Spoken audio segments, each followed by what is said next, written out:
आज से हजारों साल पहले जब ये दुनिया शक्तियों से समृद्ध थी, जादू धरती पर नदियों की तरह बहता था, तब फलता फूलता था इतिहास का सबसे बड़ा और रहस्यमयी माहेशमती साम्राज्य। ये कोई साधारण राज्य नहीं था। यहां हवा में तंत्र मंत्र की शक्ति गूंजती रहती थी। विशाल कायबाज नीले आकाश में उड़ते थे। माहेशमती साम्राज्य के शासक महाराजाधिराज मगाधीश के न्यायपूर्ण शासन में चारों ओर खुशहाली और शांति थी, जहां आश्चर्यजनक ताकतों वाले योद्धा रहते थे। पर इस साम्राज्य का सबसे ताकतवर योद्धा था यहां का 20 साल का महेंद्र सिंह विद्रोही। महेंद्र सिंह सबका प्यारा, सबका दुलारा और सबका रक्षक था। माहेशमती की जनता उस पर जान छिड़कती थी। उसकी वीरता की कथाएं साम्राज्य के हर कोने में गूंजती थी। पर एक दिन एक श्राप की वजह से उसे चोर समझकर काल कोठरी में डाल दिया महाराज मगाधीश ने और मौत की सजा सुना दी। इस घटना के हजारों साल बाद एक शिव मंदिर के बाहर उस बच्चे के रोने की आवाज से मानो पूरा प्रांगण गूंज रहा था। रोज 4 बजे सुबह मंदिर आकर सेवा करने वाली शांति देवी ने जब ये आवाज सुनी तो मानो उनका कलेजा फट पड़ा। शादी के दूसरे ही साल एक बच्चे को गोद में लिए शांति देवी विधवा हो चुकी थी। इसलिए इस अनजान और बेसहारा नन्हे बच्चे के रोने का मतलब उन्हें अच्छे से पता था कि उसे भूख लगी है। भगवान को भूलकर वो बच्चे की तरफ दौड़ी। एक गजब की आभा थी उस चिथड़े में पड़े उस बच्चे के चेहरे पर, मानो उस रात आसमान से टूटकर ध्रुव तारा जमीन पर आ गया हो। बच्चे को देखते ही शांति की ममता किसी ज्वार भाटे वाले समुद्र की तरह उमड़ पड़ी। उसने तुरंत उस बच्चे को अपनी छाती से लगाकर दूध पिलाया। तभी शांति की नजर पड़ी उस कपड़े में लिपटे एक सुनहरे पन्ने पर। उस पन्ने की चमक तो मंदिर में विराजित राधा रानी के सोने के झुमकों जैसी थी। एक अजीब सी दैविकता थी उस पन्ने में। शांति ने जैसे उस पन्ने को उठाने की कोशिश की, अचानक से तेज हवाएं चलने लगी। आसमान के चांद की रोशनी मानो एक जगह एकत्रित होकर पन्ने पर पड़ने लगी और वो पन्ना देखते ही देखते हवा में उड़ने लगा और शांति के चेहरे के सामने आकर रुक गया। उसमें से आवाज आई, माँ, आज से तुम इस बच्चे की भी माँ हो। ये सिर्फ एक बच्चा नहीं है, ये इतिहास की एक ऐसी जिम्मेदारी है जो परमात्मा ने तुम्हारी गोद में डाली है। इसका ख्याल रखो। सही समय आने पर मैं इसे इसके जीवन का सही मकसद बताऊंगा। ये कहते ही पन्ने की रोशनी गायब हो गई और वो सूखे पत्ते की तरह जमीन पर गिर पड़ा। शांति समझ चुकी थी कि ये कोई साधारण घटना नहीं थी। वो बच्चे को और उस पन्ने को लेकर घर चली आई। देख सत्तू, तेरा छोटा भाई आया है। शांति ने जैसी अपने बड़े बेटे सत्यम उर्फ 3 साल के सत्तू को आवाज लगाई, वो किसी रेलगाड़ी की तरह भागता हुआ मां से आ लिपटा। इस नए बच्चे को देखकर उसकी आंखें ऐसे खिल उठी मानो कोई बिछड़ा यार मिल गया हो। देखते ही देखते दोनों बच्चे बड़े होने लगे और साथ में पूरे कप्तानगंज में बढ़ने लगी उनकी शरारतों की कहानियां। देख शांति, समझा दे अपने बेटे को, मेरी बंधी गाय खोल के भगा दी दोनों ने। एक पड़ोसी ने कंप्लेन की, जिस पे 8 साल का मुन्नू तपाक से बोला, गाय ही तो भगाइए, कौन सी आपकी लुगाई भगाई है जो इतनी टेंशन ले रहे हो अंकल। मुन्नू के मुंह से इन मधुर वचनों को सुनकर माँ के हाथों की कुटाई तो निश्चित थी। दोनों भाई तबीयत से कूटे गए। अब मानो ये तो रोज का प्रोग्राम हो चुका था, पर एक दिन मामला काफी सीरियस हो गया। मुन्नू और सत्तू मोहल्ले के बच्चों के साथ क्रिकेट खेल रहे थे। मुन्नू की बैटिंग की बारी थी और जीतने के लिए अंतिम गेंद पर 6 रन बनाने थे। मुन्नू हार मानने वालों में से तो था नहीं, पर आज इज्जत बचती हुई नजर नहीं आ रही थी मुन्नू को। इसलिए उसने मन ही मन प्रार्थना की, काश कि ये छक्का लग जाए। जैसे ही मुन्नू ने सोचा, उसके बल्ले से बिजलियां कौंधने लगी। सब डरने लगे और जैसे ही उस बल्ले ने आती हुई गेंद को छुआ, वो बॉल सनसनाते हुए किसी रॉकेट की तरह मानो अंतरिक्ष की तरह उड़ान भर चुकी थी और मुन्नू के हाथ में पड़े उस बैट की धज्जियां उड़ चुकी थी। सिर्फ हैंडल हाथ में रह गया था। ये नजारा गांव वालों ने सिर्फ फिल्मों में देखा था। इसे हकीकत में देखकर मानो सब हिल गए। ये जादू हुआ कैसे? लोग तरह तरह की बातें करने लगे। इतनी ताकत कहां से आ गई इस बच्चे में? अरे मुझे तो लगता है ये कोई काला जादू का खेल है। अरे भाई, मुझे तो पहले से ही शक था। इसकी माँ इसे किसी तांत्रिक से लेकर आई है। नन्ही उम्र में ये ताने सुनकर मुन्नू सहम गया, पर ये देखकर सत्तू कहाँ चुप रहने वाला था। अबे चमन चिंदी चोरों, भूत की औलादों, अगर किसी ने मुन्नू को कुछ कहा तो खोपड़ी की खटिया में खटमल छोड़ देंगे, छाती पर बैठ के गर्दन मरोड़ देंगे, मां कसम दोनों आंखों की ट्यूबलाइट फोड़ देंगे। सत्तू ने धमकी तो दे दी, पर बात ज्यादा दिन तक दबने वाली नहीं थी। कुछ दिन बीत गए। लोगों के दिमाग से बात लगभग निकल ही गई थी कि होली पर एक और कांड हो गया।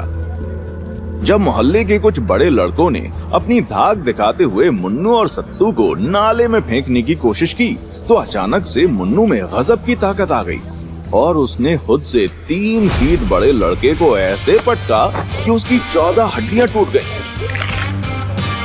मुन्नू खुद हैरान था कि अचानक से उसके पास इतनी शक्तियां कहां से आ जाती हैं।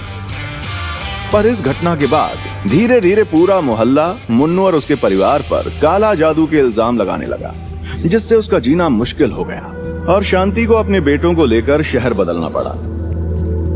मुन्नू ने उस घटना के बारे में कई बार मां से पूछा, लेकिन मां ने हर बार बहाने से बात टाल दी, क्योंकि पन्ने ने उनको कहा था कि समय आने पर वो खुद मुन्नू को सब कुछ बताएगा।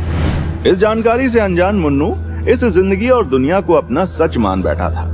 जैसे जैसे मुन्नू बड़ा हुआ और 18 साल की उम्र में उसने कॉलेज की सबसे खूबसूरत लड़की रिया को देखा, वैसे ही भावना और इच्छाओं ने मुन्नू के दिलों दिमाग पर ऐसे आक्रमण कर दिया जैसे कोई दुश्मन देश रात के अंधेरे में पूरे दल बल के साथ कब्जा करने के लिए आक्रमण करता है। वैसे तो मुन्नू एक सख्त लौंडा है, पर इस अचानक हुए आक्रमण में वो अपनी बॉडी का एक बहुत ही इम्पोर्टेंट हिस्सा, अपना दिल गंवा बैठा और रिया के प्यार में आत्मसमर्पण कर दिया। गरीब मुन्नू के पास रिया को घुमाने के लिए ना तो कोई लग्जरी गाड़ी थी और ना ही डेट पर ले जाने के लिए पैसे। पर मुन्नू तो ठहरा मुन्नू, उसे पता नहीं था, पर आत्मा से तो वो एक महान योद्धा था। परिस्थितियों से बिना लड़े हार कैसे मान लेता। एक दिन उसने तय किया कि वो रिया को अपने दिल की बात बताएगा। उसे यकीन था कि रिया ऐसी लड़की है जो पॉकेट में पैसे से ज्यादा उसके प्यार को देखेगी और उसे स्वीकार कर लेगी। पर समय ने तो मुन्नू के लिए कुछ और ही तय कर रखा था और अब वो समय आ चुका था जब मुन्नू को उसका असली मकसद मिलने वाला था, क्योंकि दुनिया में बड़े बड़े कांड दिल टूटने से ही शुरू होते हैं और खोपड़ी टूटने पर खत्म। मुन्नू ने अपने परम मित्र और भाई सत्तू से राय ली। प्यार के मामले में बेचारा सत्तू भी 0 बटा सन्नाटा ही है, पर राय देने में तो चाणक्य बनने में देर नहीं लगती। सत्तू की सस्ती राय लेकर मुन्नू उस दिन एक हाथ में अपना दिल, दूसरे हाथ में 10 रुपए का गुलाब का एक फूल लिए कांपती टांगों के साथ रिया के पास जाकर खड़ा हो गया। रिया अपनी सहेलियों के साथ बातें कर रही थी। अचानक से सब चुप हो गए और घात लगाए बिल्लियों की तरह उसे घूरने लगे।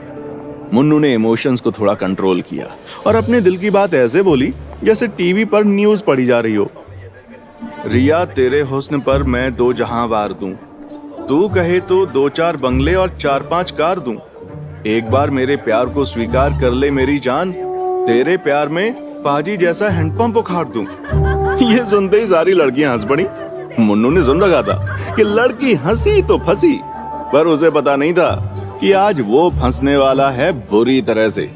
रिया ने तुरंत अपने हंसी के पीछे की घृणा दिखाते हुए मुन्नू से कहा, तुम जैसे फटीचर भिखारी की गर्लफ्रेंड बनूंगी मैं?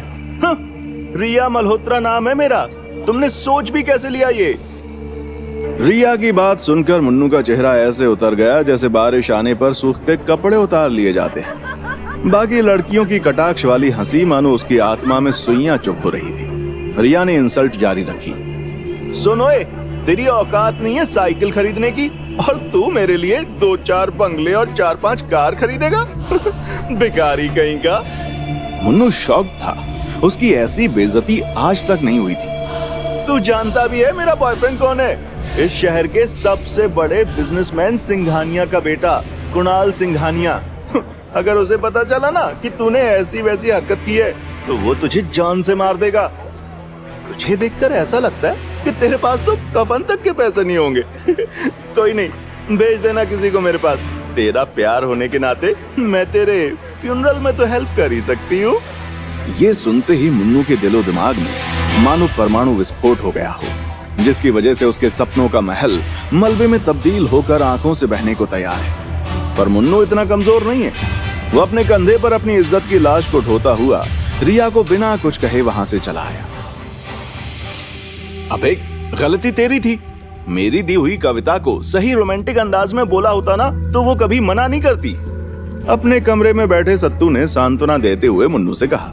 उस समय मुन्नू को लगा कि अगर बाय चांस सत्तू उसका भाई नहीं होता तो वो उसकी खोपड़ी तोड़ देता। मुन्नू के अंदर मानो तूफान सा आया हुआ था। अबे यार सत्तू, आज तक हमारी बहुत बेइज्जती हुई है, पर इतनी बड़ी बेइज्जती बर्दाश्त नहीं हो रही बे। ये गरीब होना बहुत बड़ी बीमारी है। कुछ तो करना होगा अमीर बनने के लिए। हाँ, अब तू देखना, ठुकरा के मेरा प्यार वो मेरा इंतकाम देखेगी। मुन्नू अपनी फ्यूचर प्लानिंग सत्तू से शेयर कर ही रहा था कि अचानक दरवाजे पर नॉक हुआ। मुन्नू ने जाकर दरवाजा खोला तो देखा कि रिया का बॉयफ्रेंड कृणाल दरवाजे पर खड़ा हुआ है। मुन्नू कौन है यहाँ? कृणाल ने पूछा। मुन्नू उसे पहचानता नहीं था, इसलिए उसने भी तैश में जवाब दिया। अबे मैं हूं बे, क्या काम है? इससे पहले मुन्नू कुछ बोलता, उसने देखा 3-4 गुंडे अपने हाथ में हथियार लिए दरवाजे के अंदर धड़ल्ले से घुसे और मुन्नू को पकड़ लिया। माँ शांति ने जब ये देखा तो वो भाग कर आई। क्या बात है, क्या चाहिए आप लोगों को? छोड़ो मेरे बेटे को, शांति ने सख्त लहजे में पूछा। तेरे मुन्नू की जान। कृणाल की ये बात सुनकर सब हक्के बक्के रह गए। कृणाल ने अपनी कमर से गन निकाली और मुन्नू पर तान दी। तो तेरी हिम्मत हुई मेरी गर्लफ्रेंड को प्रपोज करने की? हाँ, ये देखकर माँ गिड़गिड़ाने लगी। नहीं, छोड़ दो मेरे बेटे को। इसने जो भी गलती की है मैं माफी मांगती हूँ। आज से ऐसी गलती नहीं होगी। माँ को गिड़गिड़ाता देखकर मुन्नू अपने आप को अंदर से धिक्कारने लगा, क्योंकि वो कुछ नहीं कर पा रहा था। गलती तो तब होगी ना जब ये जिंदा बचेगा। इसे तो आज सबक सिखाना ही पड़ेगा, ताकि बाकियों को भी मैसेज जाए कि कृणाल सिंघानिया की गर्लफ्रेंड को प्रपोज करने का अंजाम क्या होता है। ले चलो उसे। कृणाल ने इशारा किया और उसके गुंडे मुन्नू के दोनों हाथों को पकड़ के वहां से घसीट कर ले जाने लगे। तभी माँ झपटी और कृणाल के हाथों से गन छीनने की कोशिश करने लगी। सत्तू ने भी दूसरी तरफ से आकर कृणाल पर हमला कर दिया, जिससे कृणाल हड़बड़ा गया और उससे गन फायर हो गई और गोली सीधी माँ के पेट में जाकर लगी। माँ की ऐसी हालत देखकर सब सन्न रह गए। माँ! मुन्नू की जोरदार चीख कान फाड़ देने वाली थी। कृणाल और उसके गुंडों ने भी ये नहीं सोचा था कि ऐसा कुछ होगा। इस शौक में मुन्नू गुंडों के हाथ से छूट गया और मुन्नू भागकर माँ के पास पहुंचा। माँ, माँ, तू ठीक तो है माँ? माँ को घायल देखकर मुन्नू के अंदर गुस्से की आग जलने लगी और देखते ही देखते उसे लगा जैसे उसके अंदर चिंगारियां सी कौंध रही हैं। उसे अपने अंदर ऊर्जा की ताकत महसूस होने लगी और उसने कृणाल के मुंह पर एक मुक्का जड़ दिया। देखते ही देखते कृणाल जमीन से 10 फीट ऊपर उड़ते हुए सीधा छत से जाकर टकराया, जिससे छत में दरार पड़ गई। मुन्नू अपने अंदर इस असीम ताकत को देखकर खुद हैरान था। ये सब देखकर कृणाल के गुंडों ने मुन्नू और सत्तू पर हड़बड़ा कर गोली चला दी। मुन्नू गोली को सत्तू तक पहुंचता हुआ देख रहा था। वो सत्तू को बचाने के लिए कूदा, पर उसे पता था वो सत्तू तक नहीं पहुंच सकता। सत्तू नहीं! मुन्नू अपनी कोशिश में हारने ही वाला था कि उसे लगा जैसे उसके आसपास सब कुछ रुक गया है। तभी पूरा कमरा मानो एक दैविक रोशनी से जगमगा गया। मुन्नू हैरान था। उसने देखा कि माँ के संदूक में से सूरज सा जगमगाता हुआ एक सुनहरा पन्ना हवा में उड़ते हुए उसकी तरफ आ रहा है।